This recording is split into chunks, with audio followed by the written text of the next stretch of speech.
Hello, welcome to Rock Your Life with Arian Alexander. So glad you're here. This is the place to be to shift your mindset and have some fun and listen to amazing guests that I have on from all over the world. And maybe you'll even get some laser coaching too. So, I like to dive right in. And today's guest is someone that I respect and admire so much. And she has made a huge impact in my life, actually helped me change my life in so many ways. So of course, I had to bring her on to talk to you, to hear all the good stuff that she has to offer. So, name is Holly Perkins. She is a women's strength expert. She's a certified strength and conditioning specialist. She's the author of a women's strength training book called Lift to Get Lean, which I have and I use all the time. And she is a go-to expert on all your favorite magazines like Shape, Women's Health, Self, Prevention, Red Book, like you name it, she's been in those magazines writing articles and been an expert for them. And she's been a dear friend of mine for many years. And so today, really why I wanted to have Holly on was to speak to mindset around your health and fitness, because she's a women's strength expert and health expert, but she also obviously knows tons about men's health as well. And what I find is there's so many misconceptions about health and fitness and what can be achieved and who you are in your health and fitness. So we're gonna rock your world with Miss Holly Perkins today because she's amazing. So hey. Hey, thank you for having me. Oh my gosh, this is so great. I just love talking to you and getting into your mindset about all of this. So I'm just so glad you're here today to share some of your wisdom. There's no way to share all of it, but some of your wisdom with this awesome listeners. I'm super excited to be here, and I think that there are so many things we can talk about because the truth is, when it comes down to it, your mindset is a big piece of the puzzle when it comes to shifting your health, your energy, your body, your fitness, and what you look like. Ooh, I love it. Okay, so why don't you just start with telling me, with all the thousands of clients that you've worked with through the years, what would you say are 3 of the biggest limiting beliefs and blocks that your clients come in with? Great question. The first is so pertinent. Just about an hour ago, I was on the phone with a private coaching client that I was working with, and we were working through a block that she had. She is actually making incredible progress in her fitness journey in terms of she's getting stronger, she's feeling better, she loves her workouts, her energy is better. She is able to list all of these incredible benefits from her program. And then she says, I just wish it would happen faster. Why isn't it happening as fast as I want it to? And here's the thing, when it comes to health, fitness, and sort of, let's call it the popular sides of the fitness industry, we have all been brainwashed by a lot of the big industry marketers into thinking that changing your body or changing your health should happen quickly. And a lot of people have really cultivated this idea that you should be able to start a diet or start an exercise program and in 6 weeks have a radical transformation. And while it's possible, it's rare. And the first thing that I work on with a lot of my clients is really coming to understand that the truth of changing the human body is that it really does take time, and that's okay, provided it's not just a means to an end, that you really are focusing on and enjoying all of the benefits that are happening along the way. Okay, well, I'm super sad now because, of course, I want to have the hot rockin' body in 6 weeks like everybody else does. And I can totally relate to this thought process. But I know that I've learned from you that, it takes a long time for the body to get to where it is, whether it has 10 or 15 or 20, 30 pounds extra weight, whatever it is. The muscle tone is what you have. And I really understand that it takes a while, but it is such a challenge because we do live in a world that's like instant gratification and instant results. So how do you work with clients in this area to overcome this and really be in the process? First, and I think the best way to work this is to ask yourself the following question and give yourself a very honest and objective decision, which is, are you willing to do what it takes to get fast results? The truth is, if you want a radical transformation, quote unquote, overnight or in 6 weeks, it's possible. It's definitely possible, but it comes at a cost. And are you really willing to endure the cost that comes with faster progress? So I don't mean to say as if you can't get results quickly, because you can. And I see it all the time with my clients, but it really has to do with your personality and how you've been historically or the results that you want. Because if you do want to really change your body in 6 weeks, it's possible. You just have to be willing to do what it takes and suffer the consequences. So the way that I work it with my clients is to ask that question first and really give you an opportunity to make the decision. What is it that you really want? Because when a client says to me, I don't care what I have to do, I will do whatever it takes to get what I want as soon as possible. And that means we follow a certain plan. And more times than not, my client will come back to me and say, I hear you. I get it. You know what? I don't want to have to suffer every single day. I'd rather go a bit more slowly and enjoy my life along the way. And neither answer is right or wrong. It's really just up to what's realistic for you. And if it's not realistic to be aggressive in your pursuit, that's okay, by the way. If that's not a reality for you, then what we do is we really get to focus on the journey and every single day celebrating the progress that is happening while you're on the journey and on the road that's going to take a little bit longer, but you will get there. Yeah, I think that's such a great point of celebrating the journey. There's a few things I want to touch on in what you said is, are you willing to do what it takes to get fast results? I think that goes into your why. And so I want to dive into this with you of what I see in my own work, obviously as a life coach and business coach for so many years, is that the goal that somebody has is generally because they think it's going to get them something or change something. So for instance, and I can speak to my own experience too of working with you and, being on a diet for my whole freaking life, basically,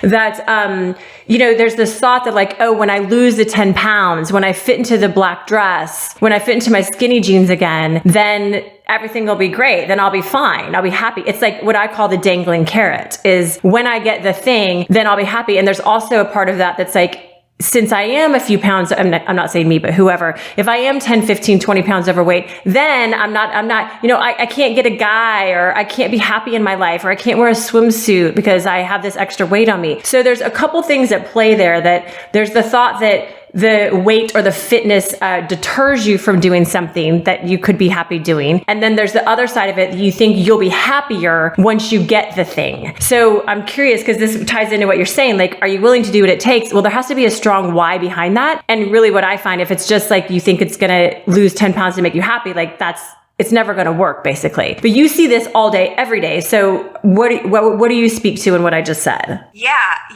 and that's a really great observation. And I want to offer something that I have to preface first, because what I'm going to share is a hair unpopular. I also want to underscore that you and I both went to the University of Santa Monica, and I am educated in spiritual psychology. And I know that in the world of self-development and spiritual psychology, there's an understanding that losing the 10 pounds won't make you happy. I want to offer something that's a little different than that. If your root of unhappiness or discontentment, let's say, is deep and big and existential, it's true. Losing the weight or getting the tight abs or getting fit isn't going to dissolve that or fix that. However, this is the unpopular angle. I do believe that if for you losing the 10 pounds could improve your life, there is an angle of some happiness will be achieved. It's not going to make your life perfect. It's not going to fix all your problems. It's not going to uproot that deep existential discontentment. But absolutely, if your health is better and you feel better about yourself and your doctor says you're healthier and you just feel on fire, that does contribute to moving you down the line to being happier. And so I just want to be clear on that, because I've had people come to me and say, I know I'm not going to be any happier when I lose the weight. And I'm like, actually, you will be. You will be, right? Like most of us, if that is your goal and you're very objective in that goal, you probably will be happier when you take the weight off or when you get fitter. I have never met a single person who didn't get more fit, who wasn't happy about it, right? Yes. But it's not going to fix all your problems in life. And that's true. I think it's somewhere in between, and really having a clear understanding on that so that you understand, as you said, what's your why? Because it's not going to fix your marriage. It's not going to resolve a long-standing history of depression or low self-esteem. It will help you in the journey. Absolutely. Love it. I love your, I love how you explain it. I love you being unpopular. Like, who cares? Let's all be unpopular and have our own point of views. I love it. And it's so great because I love how you make that distinction, because I feel the same way, that nothing like quote makes you happy, but when you feel better about yourself, there's more confidence.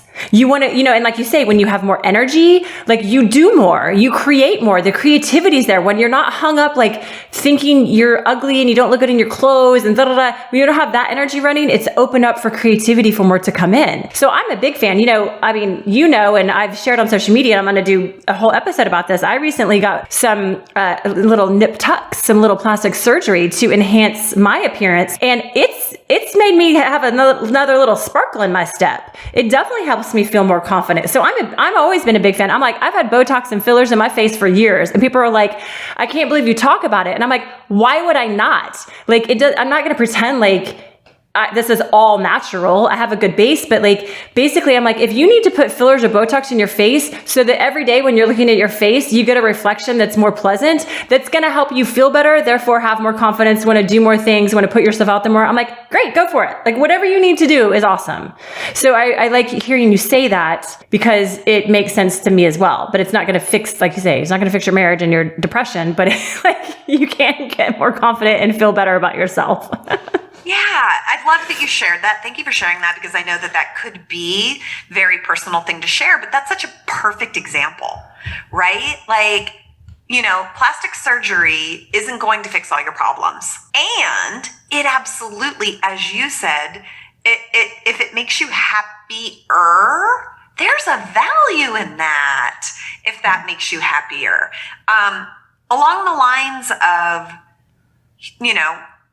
personal development and spirituality, there is a saying that we are spiritual beings having a human experience. And at our core, we are a spiritual being, but we are having a human experience. And what that means is you're walking through this lifetime under the laws of real physical reality. And so there is a truth to, if your physical body is tired and broken down and fighting off disease because you're 50 pounds overweight, your physical body is being impacted by the laws of this physical world, and that has an impact. I personally really believe that our physiology does influence psychology. And if you feel better on a physical level, if your blood lipid profile is healthier, if your cardiovascular fitness is better, and all of these things come together to impact your biochemistry, the way that your brain operates as an organ is going to be better. And so by losing the weight or getting in shape or getting leaner or adding muscle, you do improve how you feel on a biochemical level. And that can't be overlooked by saying we're spiritual beings and all that matters is how you think. The two come together. It's both. How you think and how you treat your physical body come together to be a part of your experience in this lifetime. Love it. I love it. I love it. I love you bringing in the spirituality to the human experience. And we're going to definitely talk about that. We're going to pause for a moment and take a little break. And if you're just joining in, I'm talking to Holly Perkins, who is a women's strength expert. She has a book called Lift to Get Lean. And we're going to talk about some more things all about mindset, about your health and fitness. But before we go, I also want to tell you about an awesome show on this Fun for Life radio station. We're on the Dash Radio Network, so we love being with them. Fun for Life Radio is full of really cool people with really cool radio shows, like Dana Buckler and the show Hollywood Unfiltered that is on each week and gives you a behind the scenes look at Hollywood. I mean, like, who doesn't want to go behind the scenes? So check out his show. I also love the show Relationship Renegades with my friends Rachel and Emilio, who just got engaged. They have an amazing relationship and love story, and they definitely share it of their secrets to success. So I might have to be watching that a lot more. Anyway, we'll be right back with Holly. Fun for Life Radio, because sometimes fun is all the therapy you need.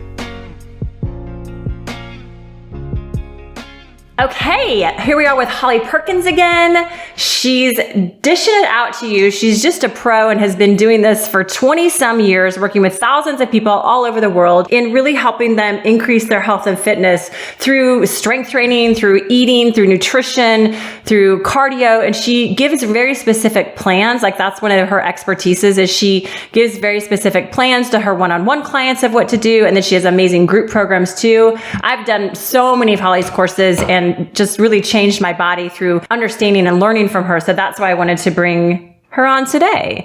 And Holly, one of the things that kind of makes me crazy about the world that we live in is Instagram. I love Instagram as much as anyone on the planet. And I spend a lot of time there, and I have a lot of clients come in from there, and it's awesome. But what I find is so many people have this unrealistic expectation of life and what we should look like because of Instagram. And especially for young girls, it like really makes me sad of how the comparison comes in. So what is your opinion of how to be in social media and not get into this unrealistic expectation of what we see portrayed so much around social media? Boy, that's a big one. Do we have 3 hours? Do you want to come back tomorrow? Someone can resolve that dilemma. I would love to learn. My personal take is it's the nature of the beast. It's really hard as a human being to consume social media and stay bulletproof in your understanding and knowing of who you are without being influenced by what you see. I believe that humans, we are social creatures, and so we have a tendency to compare. That's what we do. We compare ourselves to other people, and it's a risky proposition when you're getting into social media if you're particularly sensitive to that. I've had times in my life where I was so solid and confident in myself that I never got triggered by social media. I always loved it. Always loved Instagram because it didn't cause me to second guess myself. And then I've had seasons where I look at it and I find myself comparing to others. And I think that really what it comes down to is just having an awareness and making the choice.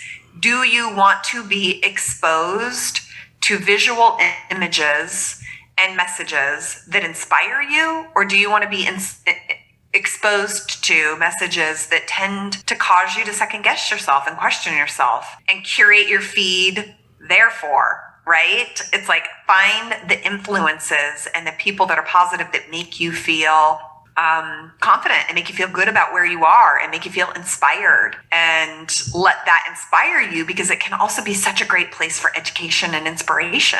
Yeah, and it's true. And I think that's a point of view around social media is really, instead of going down the rabbit hole and mindlessly scrolling and mindlessly, going to that comparison, jealousy, whatever it is that happens so often on social media. It's I love what you say, to curate your feed, which, if you don't understand what she's saying, she's like, we get to pick who we follow on Instagram and Facebook. So follow the people that inspire you. And if someone kind of triggers you in their, let's call it perfectionism image that is portrayed, which I just have to remind myself all the time that nobody gets a free pass in life. No matter what somebody's body looks like, or their life looks like, their relationship looks like, none of us get a free pass. We all have inner challenges and inner, blocks that we're, working through and overcoming and healing at all times. And so it's easy to think that, project that of like, oh, somebody's got a perfect body and a perfect life, so everything must be perfect. And it's just not true. So part of it is being mindful of what you're curating in your feed. And it sounds like part of it is also like looking to it for education. Cause like there's so many great health and fitness and nutrition. I mean, there's so many great people to follow, like Holly. Like she always is posting, tips about workouts, like do's and don'ts and health and nutrition things. And she's got, and we'll tell you about it. She's got some really free, cool giveaways for you to really understand how to track your macros. And so I think that's a good point to really change your point of view for social media. So you're using it to fuel yourself instead of deplete yourself. Yeah, 100%. Because it can definitely be a place that just doesn't make you feel good, and yet there's so much great free information out there that's awesome. Mm-hmm. I mean, I have a lot of people that I follow that I absolutely love for information. Mm-hmm. And specifically in the fitness industry, there's also a lot of false images, right? And to some degree, I understand it. Listen, do you want to put a photo of yourself up on social media where you don't look good?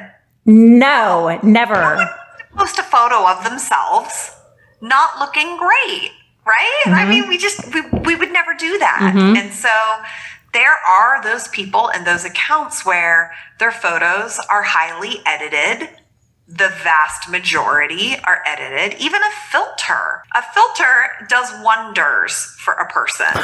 And so a lot of it is false anyway. And to know that specifically in my domain and in fitness, I personally know that a lot of the images and a lot of the stories are enhanced or edited in one way or another. So a lot of what you're seeing is just not true. And so when it comes to comparing your fitness journey, your weight loss journey, or your physique journey, it's really important to not compare to other stories out there unless you really know and trust the authority that you're following. For example,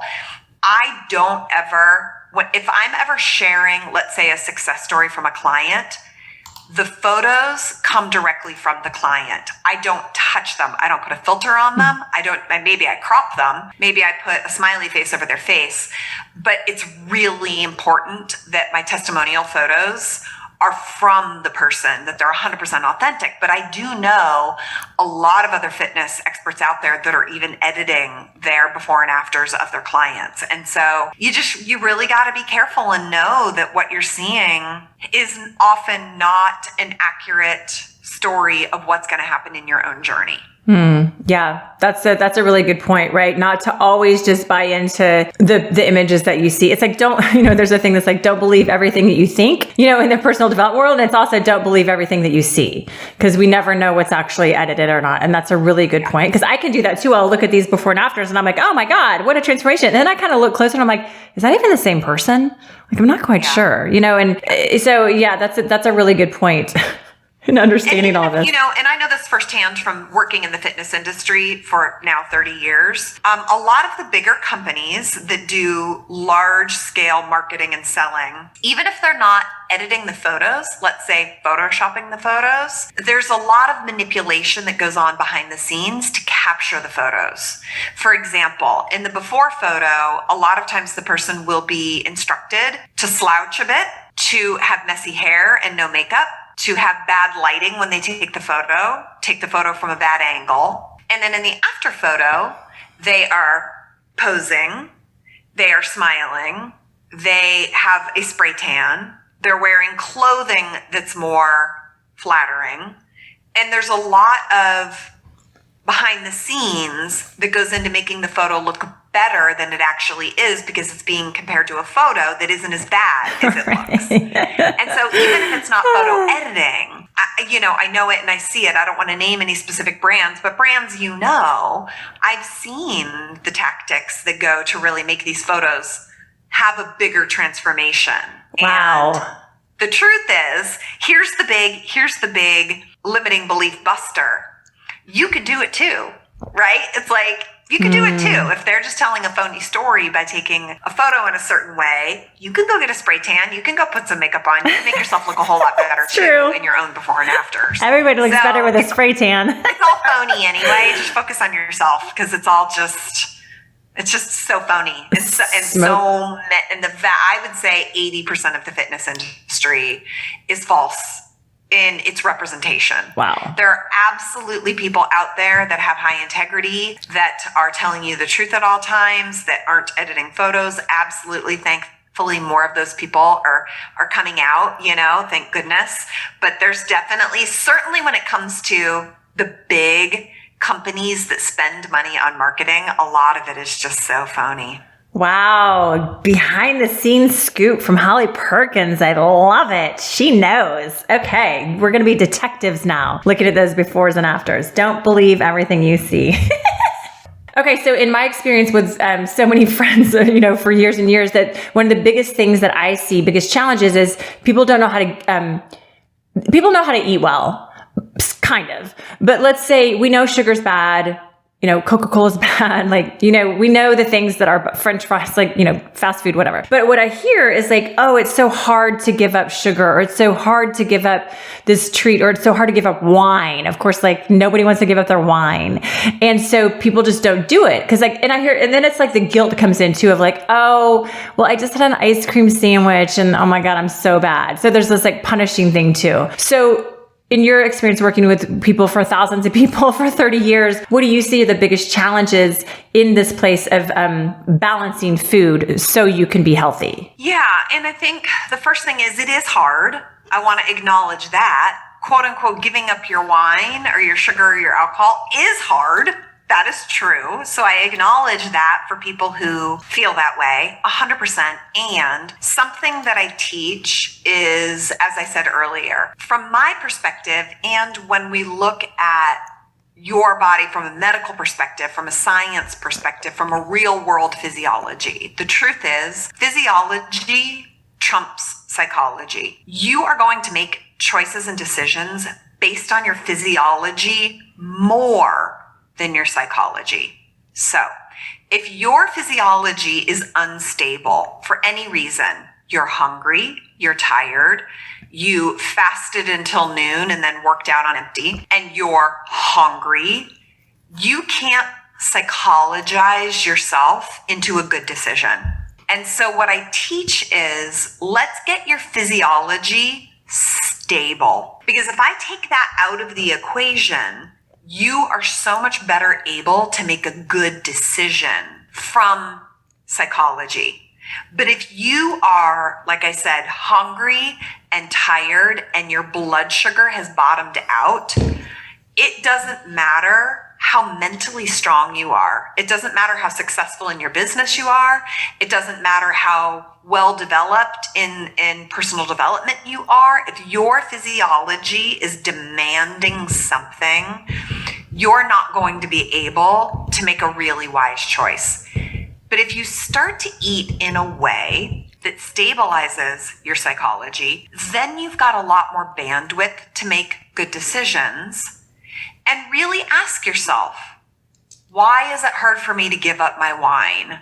Why is it hard for me to cut back on sugar? And when you're stable and you've got the bandwidth, it's a lot easier to make good choices than if your blood sugar has bottomed out and you're now wanting the chocolate that you usually reach for. When your blood sugar has bottomed out, you want something sweet, you're tired, you're stressed, and it's the end of the day and you just want it. Love that. This is so, so, so important. And I have 100% you to thank for me actually understanding this, because I'll tell you all my personal example of this. When Holly has been my private coach and I've been in her group programs, like I said. And when we first started working together privately, she said to me this, physiology, because I was always like, I'm an emotional eater. I have to, I just, 3 o'clock, I want sugar. I want a treat. I need something to satiate me. And she said, I think it's your physiology, not your psychology. And I fought you on this, girl. I remember no, I was so identified with being an emotional eater. So if you're listening to this and you identify as an emotional eater in some way, which I think I don't know how many percentage of people would say they do, or that you still reach for something and it's mindless and you think if you have to have that afternoon snack, or again, you have to have your wine at night or whatever, it's really important to understand what she means by this is, if you're not supporting your nutrition throughout the day with consistent food, if you're going too long between meals and your blood sugar drops, you're gonna go, as she would say to me, you're gonna go bonkers. You're gonna go bonky. You're gonna start reaching for something. Your physiology in your body is gonna say, red alert, we need something in the system fast or we're going to crash. And so then you'll reach for whatever it is that's in front of you, which is generally something that's not great for you. And so understand, and then if you're stressed and like she says, you're tired, like I've been in that situation so many times where I get tired and stressed and I'm just like, where's the thing? Where's something? I don't care what it is. It just something. And it's usually like a cookie or a chocolate or something that's fast sugar into my system.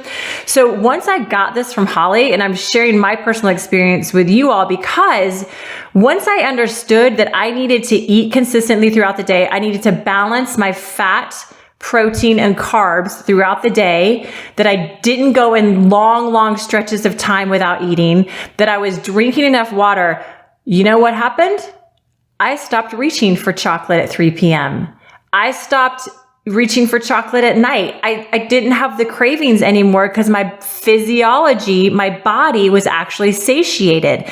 And that was the biggest like aha for me in understanding that it's what you're saying of the physiology has to be addressed first. So if you're listening and you like have that thing that you want to give up your afternoon treat, or you want to give up this, something that you think has control, your coffee or whatever it is, the thing is you can do it. You might just be trying to willpower your way through it, and that's not going to get you very far. But when you take care of your physiology and fuel your body how it properly needs to be fueled, then you aren't going to reach for the thing anymore. Then you have dominion to make a choice instead of mindlessly reaching for it. So is that accurate? Is that how you would describe it to people? 100%. You explained it probably better than I could, because you talked about it from your experience and your perspective, which I think more people can understand, right? I talk about it from the science perspective and the medical perspective, but 100%. And to add to that, when you're stable and you're then not being driven to reach for your favorite food, you might still want to reach for the cookie for emotional support, but you'll have better dominion over it. You'll be able to say, hold up, stop. Do I really want that cookie? Mm-hmm. or do I not? Mm-hmm. And you'll just have more influence and dominion over your choice, and you might still choose the cookie for emotional support that day. That's okay. I'm okay if you choose the cookie because you're upset and you're mad and it's just going to make you feel better and you know that's what you're doing. As compared to your body is like, just get it in me. Yes. I can't stop. If you have the experience where you start to eat your favorite food and it's like the floodgates open and you can't stop to a large degree or less, right? That's often an indication that your physiology is off, because human isn't designed that way. You would eat a cookie or maybe two and be satisfied.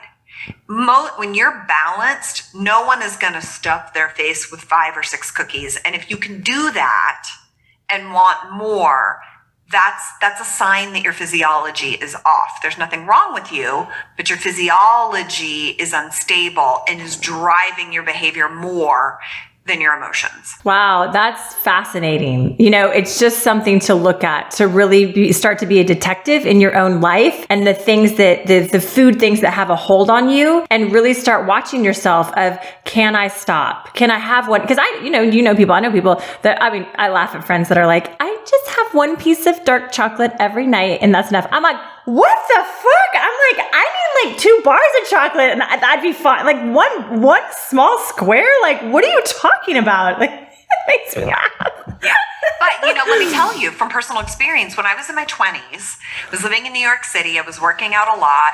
My nutrition was the opposite of where it needed to be. And I'll never forget, I would get off the couch at 11 o'clock at night on a rainy February night at Sunday night at 11:30, and I would walk 4 blocks to get lemon pound cake. That's how determined I was to get the lemon pound cake. I was completely crippled to my cravings. To flash forward, I'm now that person that's like, one small square of dark chocolate is too sweet for me. Wow. And I'm like, I don't even know if I can eat a whole square of dark chocolate. It's so rich and it's too much for me. A sweet potato is like, ooh, that's pretty sweet. So it's like, even I have gone from the most extreme of what we're talking about to being that person. I mean, I remember when I was in 20s, I was like, who are these people that can eat one square of chocolate? I just don't believe it. I had a client, it was a guy, and he would eat a square of chocolate every night. And I'm like, who are you? How's that possible? And now all these years later, I'm that person. And the truth is, from a physiology perspective, you're not supposed to be able to eat a whole bar of chocolate. You're not. It should upset your tummy. You should be like, ugh, that's too much. And so if you can down it and want more, it's just a sign that there's some holes in your nutrition that you could clean up. And it's usually the balance between protein and carbohydrates earlier in the day. Okay, good. Yeah. Well, I'm glad to hear that you're not perfect and that in your 20s, you were very committed to your lemon pound cake and getting it at 11 o'clock at night and downing it. That's hilarious.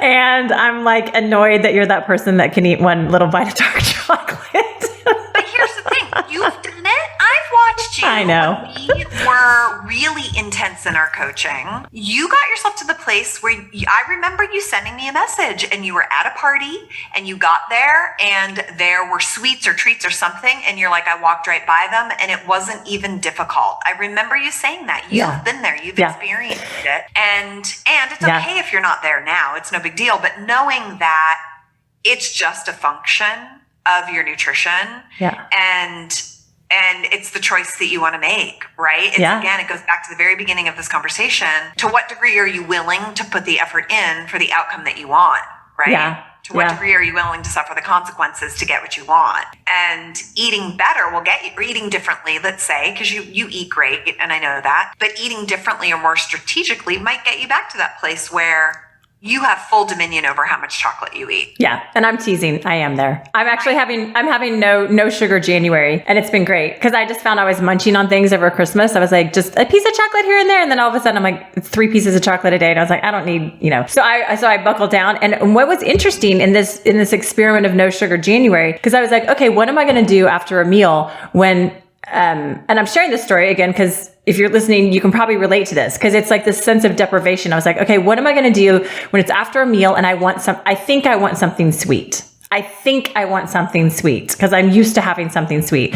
And so if I'm like, it's no sugar January and I'm not going to have a sweet, well, first of all, what was I thinking? Like I had to track the thoughts of like, if I don't, like, what do I think I'm getting from having this sweet? And it basically were these thoughts of like, well, I deserve it. And I need something nice to myself. And I need some pleasure in this moment, where those are just thoughts. They're not true. Like I'm satiated. I just ate lunch. I don't need anything. But then I had to go into like, what's the fear if I don't have the thing? If I don't have the sweet, it was the thoughts of like, I'm going to feel deprived. I'm going to be upset. And, so I had to look at that. And then I said, okay, well, if I don't have the treat, then how am I going to replace that? How am I going to make myself feel better and feel that I deserve it and I'm satiated and then I'm still feeling pleasure in a different way? So I had to replace the behavior with something else. And that has been really great to have the commitment of no sugar January and then really just track the thoughts around it. Again, instead of trying to willpower through it,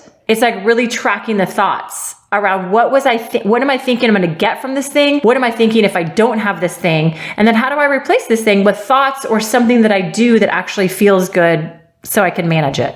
Actually later this month, in January, I am doing a free 5-day challenge that explores exactly that. Ooh, fun.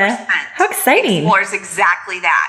What's the cost? What's the payoff? And what's the replacement? Oh my God, tell us about it. Tell us about this challenge. It's called the Get Back on Track Challenge. It starts January 18th. You do have to register for it. You can go to hollyperkins.com / challenge to sign up for it. It's a 5-day totally free challenge and it helps you get back on track. But I talk a lot about exactly what you're talking about. Thoughts, they're not true. Tracking them to see what's behind them. What's the cost? What's the payoff? And can you introduce a replacement? And it's one of my favorite challenges. I do it once a year. It starts this month. I'm super excited. And I would love to hear, so what are the replacements that you put into motion for you specifically? Yeah, great question. So, and I'm doing it with my friend. So we're doing it together. So it's easier to do it with a person. And she just was the first thing she said, she's like, you just need to drink more water. Like when you have that sweet thing, she's like, just drink down a glass of water. And I was like, whatever, that's dumb. But I did it. And I was like, oh, it kind of does work. You know, like, so there's that. That's just the, mechanical thing. But the emotional thing is, and might sound kind of crazy how I say this. So for me, it's pleasure. It's like, I want to feel good. Sweets make me, in that moment they're in my mouth, I think it feels good. It's like pleasure. So I was like, okay, what can I do? Literally, I stand in the kitchen as I'm like, am I going to have a treat or not? And I'm like, okay, wait, I don't need this treat. I can give myself this pleasure. I literally stroke my hair. I run my fingers through my hair. I like gently touch my face and caress my face like a lover would be like caressing my face or like stroking my hair like that.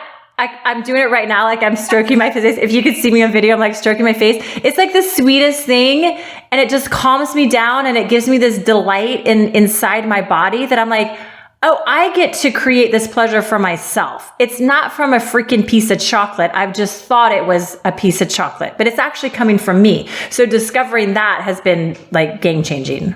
That's so sweet. That is so sweet. It is that's like so beautiful. It really is. Thank you. It's such a great example of that because it's true. It's like, what can you do that provides you that's something that feels really good on the emotional level, right? Yeah. So this is great. I'm so excited we talked about this so we can talk about your challenge. So it's at hollyperkins.com/challenge. /challenge. /challenge. hollyperkins.com/challenge. You sign up for it. You'll get an email. We start January 18th. Every day I will be doing a free live training at 1 p.m. East Coast time. There is also what I call the 5-day reset workout. There's a 10-minute meditation. There's a whole curriculum and course that's completely free that you get with it. So there are workouts, there's mindset, there are what I call daily positive actions that I give you to build healthy habits. So you'll get a program, and then every day there's also live daily trainings.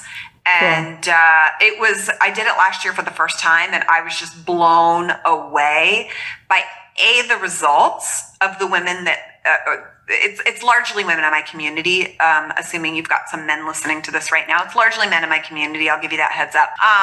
But the transformations, but also the feedback and the emails I got from people were huge. It really, really was special and incredibly productive for people. It's my favorite challenge that I do all year. So wow.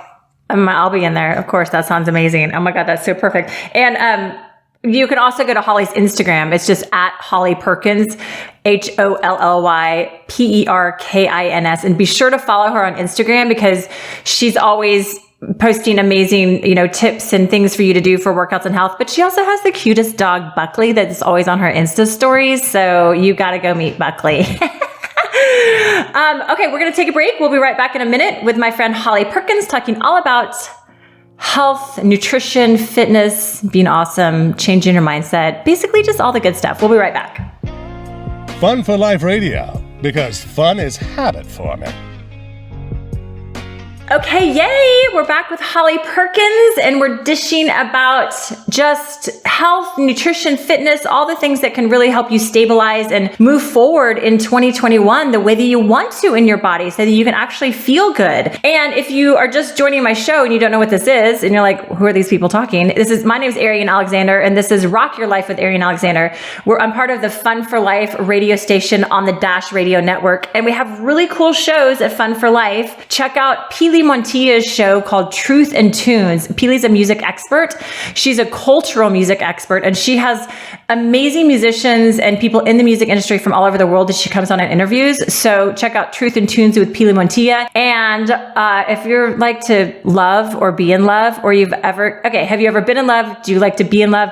Have you ever experienced heartbreak? You got to listen to my friend Jack C. Merrick's show, In Love with Jack C. Merrick. It's all his favorite, love songs and heartbreak songs and breakup songs and awesome love songs and his personal stories, and it's super fun. So check out Jack's show as well. Okay, Miss Holly, I have some questions for you. Okay.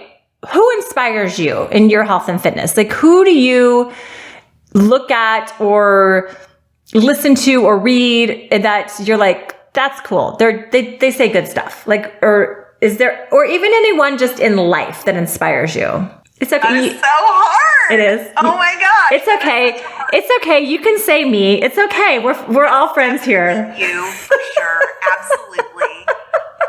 Oh my gosh, that's a hard question. Only because, and I want to explain why that is, because that could sound really ignorant for me to be like, I don't know. The truth is, the past couple of years, something I have been working on myself is to be internally motivated, comforted, and inspired.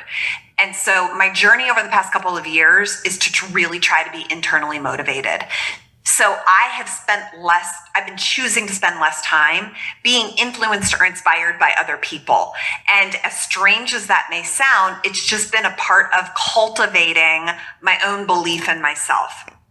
That being said, when it comes to, let's say, health and fitness, there are a couple of other people in the industry that I find very inspiring and very positive. And in general, it's people that I look to who have gone through some kind of a challenge to get to where they are, whether it was an injury or whether it was a personal setback or some kind of like big life challenge, and yet they are triumphing through it. I also am spending a lot of time going down the rabbit hole on just thought leaders. I have been reading and rereading The Power of Now over and over and over, and really going deep on Eckhart Tolle's teachings, which are so esoteric and can be a bit dry at times and so existential. But that is someone that I definitely look to in terms of inspiration around the human experience. And resources. You know, it's a little tricky because I contribute to a lot of the popular magazines. And while many of them share great resources and great stories, it's a double-edged sword because they are also in the business of making money. And a lot of times they're also running stories that appeal to ideas and notions just to get people to click on their information and read their information, and it isn't necessarily reflecting the truth. Yeah. So I would say that in terms of like popular media, livestrong.com is one of my favorite places to go for fitness information. They vet out their sources. They're very high integrity, and they put out almost all of their information is always backed by information and research. And so I really, really appreciate and love almost everything they put out. Cool. That's good to know. And it's really cool what you said about how you've been doing an internal journey instead of looking to external. And that's really important. And I think it's super important in this health and fitness journey because there's so much information out there. So I'm always a big fan of like, pick one person that you're going to listen to because you'll get 8,000 different ways of eating and working out and whatever. So pick one person, be consistent with that person, follow it, but also you have to, that's the part of this health and fitness journey is really trusting your intuition of like, we have all the answers inside of us already.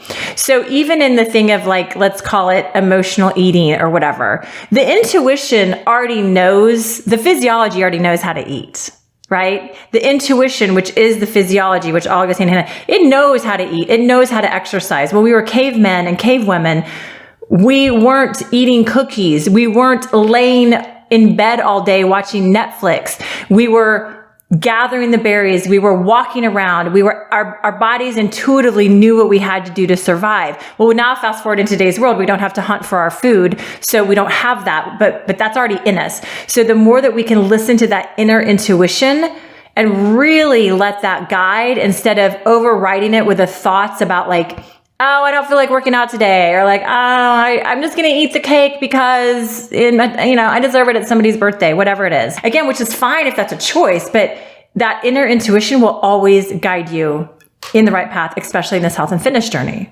That's what I think. Well said. Yeah. Yeah, 100%. 100%. And I think to some degree, for me, part of it is exactly what you touched upon. It's so easy to get overwhelmed by all of the information that's being put in front of your face every day. And I found myself at a period of time where I was just like so overwhelmed by so many things coming at me. And I'm like, I don't need all of this. What I need is to get really clear on what I think, what I believe, what I know to be true. And so I'm very selective about who and what I let myself be subjected to, because I know it influences me. I know I'm impressionable, as we all are, but I feel like there's a part of me sometimes I'm still like a 13-year-old girl that's just really impressionable. Yeah. So totally. I'm very careful about that, you know? We are. Okay, cool. What are you most excited about this year? It's the first of 2021. What's my girl Holly excited about this year? Yeah, I think what I'm most excited about right now is I am in the process of converting a barn into my own gym studio office. Ooh, I just got chills. Yes, it's something I've always wanted to do. I would have never scripted my life in the past year. And here we are, and the opportunity that has been presented is to renovate this really rad space into my own studio. So I'm excited about that because it's going to allow me to have my own space. And like I said, have my own studio for creating content, filming tutorial videos and live workshops, and just doing a lot more within my business that I haven't been able to do in the past few years, because living in Los Angeles, I was limited by my environment, right? Mm-hmm. So I'm really excited about that because that's just going to open up a whole new bunch of stuff. And I'm going to plant a garden this summer, which I'm really excited about. I've never done that before. And we have a garden here where I am right now that's the size of a football field. And so I am going to grow a bunch of things this summer in the garden because I can. So that's wow. I love it. I love it. All right. Holly's renovating a barn for her studio, and she's going to have awesome videos and everything in there in her office. And she's going to have a garden. Oh my God, you're rocking in 2021. This is so awesome. I can't wait to watch the progression on Instagram. So be sure to follow Holly on Instagram at Holly Perkins. Go get on her challenge, hollyperkins.com/challenge, and get in the 5-day challenge, which will be super fun. Be sure to follow me on Instagram if you're not already at Ariane Alexander, ARRIANE, Alexander, ALEXANDER. Also, the Fun for Life Radio and Dash Radio are also on Instagram. So, we've got all kinds of things going on Instagram. It's very fun. I'm thrilled to be with you today. I think you're just one of the smartest people I've ever met in this health and fitness arena. And I know that anyone listening has gotten so much out of this today. And so I just am really grateful for your time. I'm grateful for your friendship. I'm grateful for you helping me transform my life as well. You're so welcome, and the honor is all mine. Thank you for having me. I so appreciate you, and I think what you're doing with this show is really rad. Thanks, baby. All right. Well, you all go rock your life, and I will talk to you next week. Ciao.